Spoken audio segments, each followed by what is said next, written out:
Welcome back to the channel. Today we're talking about MOG Coin, one of the spiciest meme coins heating up the charts right now.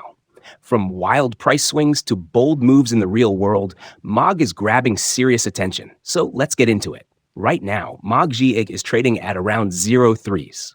Recently, it spiked to 4.4238 and dipped to around 0.3564, a classic crypto swing.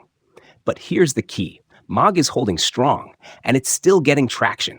And check this out. Someone spray painted MOG Coin on the Be Someone mural in Houston, Texas. It's bold, maybe a little controversial, but it's putting MOG in the spotlight. Whether it's guerrilla marketing or pure hype, it's getting people talking. Now let's talk potential. CoinDedia predicts MOG could reach 11 cent to 174 cents by 2030. That's a massive jump from where it is now. Even though Stealthy X didn't drop exact numbers, they're also seeing strong upside potential.